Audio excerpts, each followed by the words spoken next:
Welcome to the ReadySetRev Podcast, where we talk about all things automotive enthusiast. Today we're going to be going through 5 different stories that happened over the past week, as well as the car of the week, which is a car that I have been thinking a lot about and I want to share more information about with you guys. And at the end, I'm going to be giving you guys a sneak peek kind of into what I am doing on a day-to-day basis right now to move my business as an automotive content creator forward.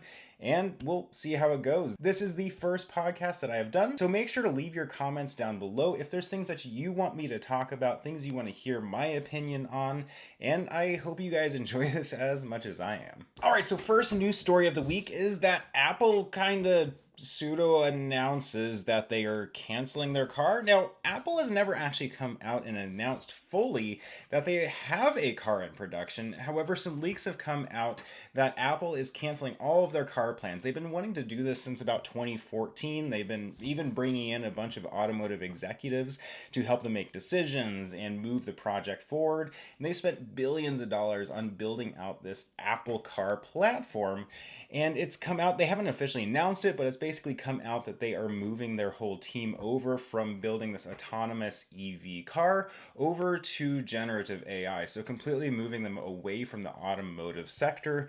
So this is actually really interesting. I don't fully know that I would have bought an Apple car.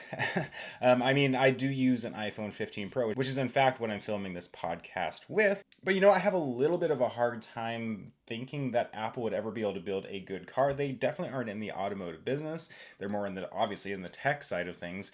So I don't know that I would have trusted an Apple car, at least in the first generation anyways. It reminds me of just a brand new company, and I kind of would worry a little bit that they would be focusing more on the tech, less on the driving dynamics. And as for an automotive enthusiast, somebody that just really likes cars, I would worry a little bit that it just wouldn't be up to par for an actually good car that would be fun to drive and use and not just essentially feel like an iPhone with wheels. But who knows, I could be wrong on that, and who knows exactly how far, other than people that were on the team itself, how far along in the process of building that car they were. But it's an interesting thing, an interesting news story that Apple is moving away from the automotive sector, and who knows, maybe someday we'll still see an Apple car, but today isn't going to be that day. The next bit of news is going to be that Ford announces the new F-150 Lightning concept vehicle. Now, this is not a vehicle that is ever going to hit production. So this is a street version of the Switchback that we heard a couple months ago. There was the F-150 Lightning Switchback, which was basically essentially an electric Raptor. And at that time, they said there was going to be a more street-going version of that truck. And that is what we're seeing now. Of course, they haven't unveiled the actual styling of the truck. They have released a bit of a soundbite of it. And of course, it sounds like pretty much any electric vehicle, performance vehicle, where it has that massive whine to it.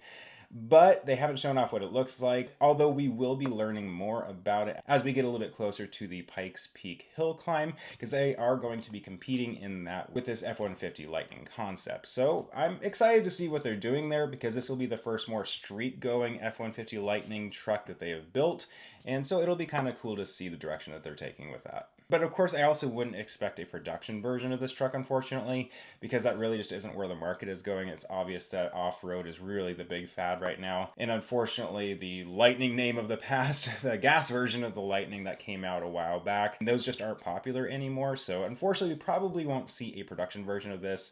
I think it's much more likely that we'll see a production version of the Switchback instead, which I'm sure will probably be called something like the F-150 Raptor Lightning SVT Raptor, whatever. Some long name, but it will probably be pretty cool. Next bit of news comes to Fisker. I don't talk much about Fisker on this channel, but I think it is a big deal.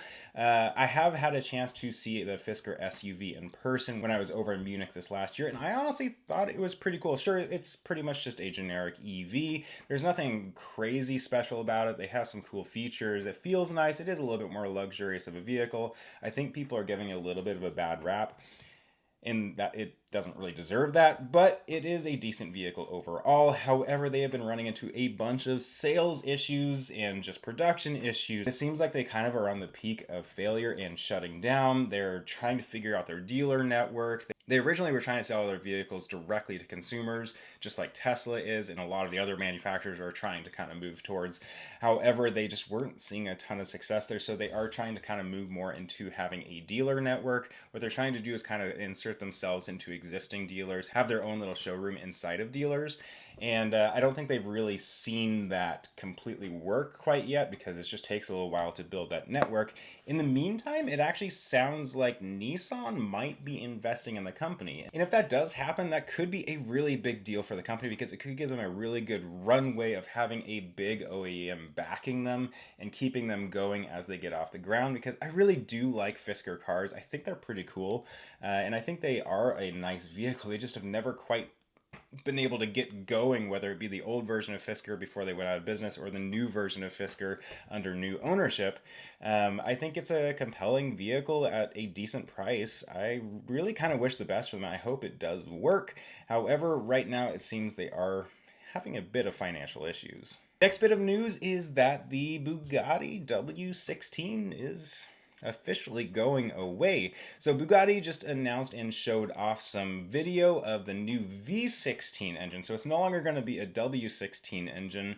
The W16 engine was originally two VR6 V6 engines that were mated together to create a W6 essentially. So it's two V6s put together to create a W. And the new version is a V16, so we can assume it's a completely from the ground up built engine instead of two engines mated together. So I'm really hoping this could be an incredibly awesome engine, and it sounds pretty cool as well. I'll leave a link down in the description of this podcast if you guys want to hear what that does sound like. It is sad to see the W16 go away. Of course, we are still waiting for the Bolide to deliver, and I think that's going to be one of the last W16 engine cars to be released by Bugatti, as this new V16 engine is going to be showing up in the successor to the Chiron, and I'm pretty excited for it. Of course, they did also announce that the new Bugatti is going to be a hybrid, so not only is it going to be a V16 instead of a W16, but it's going to have a hybrid system as well, which I think is pretty exciting. I think, honestly, a hybrid system can be considerably better than doing something like a quad turbo, bi-turbo, any of that kind of stuff, just because you have that instant torque. You don't have to wait for the turbo to spool up, and it seems like a better setup for me. I know a lot of people disagree with that because people don't necessarily like EVs and don't like hybrid setups, but I honestly think when it comes to hypercars like this, it has been proven that they can be really, really good. They can be reliable, give really good torque, and kind of can space in between the shifts so that you don't lose any speed in between shifts, even though shifts are crazy fast nowadays with the new hypercars. But I am pretty excited about this news, and I'm excited to see what the successor of the Chiron looks like. And the next bit of news today comes down to the fact that EVs are waning in demand. So as you probably are fully aware, manufacturers have been pushing electric vehicles for a really long time. I personally am pretty impartial between gas and electric. I think they both do have their space. I think there's a lot of space for the hybrid drivetrain as well. However, I do think that manufacturers have a little bit thought maybe the market would move to EV a little bit faster than it has been, and I don't think that's really panned out. Now, Toyota's been talking about this for a really long time. They have been pushing heavily into hybrids, and the only electric vehicles they've made have been a bit subpar with range.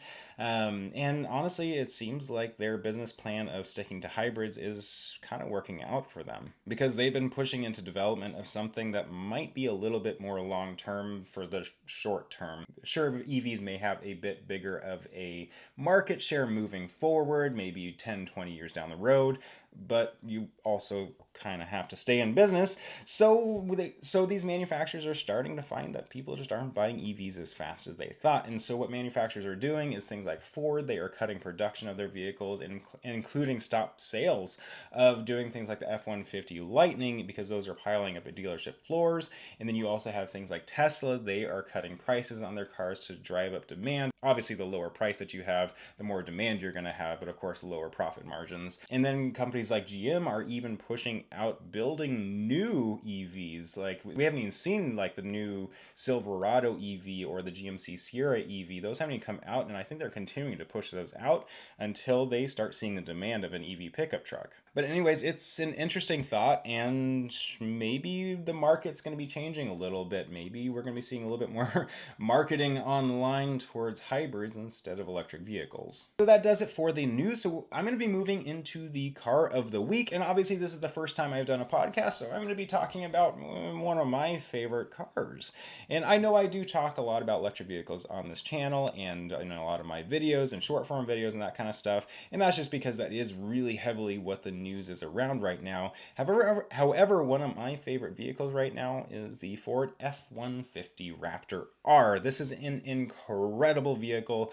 I'm a huge fan of the Raptor nameplate. In fact, one of my favorite vehicles I have reviewed so far is the original Raptor, the first generation with a 6.2 liter in it. That is an incredible vehicle, and it's like the only vehicle that I have, after reviewing it, gone home and be like, yep, I still want to own that vehicle. It really did live up to all of the hype and stuff like that. So my dream vehicle right now is the F-150 Raptor R. It is just an incredible vehicle. It has that 5.2 liter supercharged engine that makes 720 horsepower and 640 pound-foot of torque, which is just an incredible thing for a truck. These things are so crazy fast. It is, of course, mated to a 10-speed automatic dual clutch transmission, which just shifts incredibly fast as well. And I think these just look really cool as well. Honestly, when it comes down to it, the aesthetics are really one of the things that I like the most about it. Let's be honest, I don't do a ridiculous amount of off-roading, but I think these are just an incredible truck. So why I don't like the TRX and why the TRX is not my favorite pickup truck really comes down to how they launched the truck. So way back in the last generation, previous to 2019, they came out with the TRX concept. I don't know if you remember that. And that was an incredibly cool truck. And then I think Ram kind of made the mistake. They came out with the Ram Rebel, which is a very kind of base level pickup truck, but they gave it a front end of the TRX. I'm not sure if maybe they just never intended on pushing out the TRX, and then they ended up doing it later on.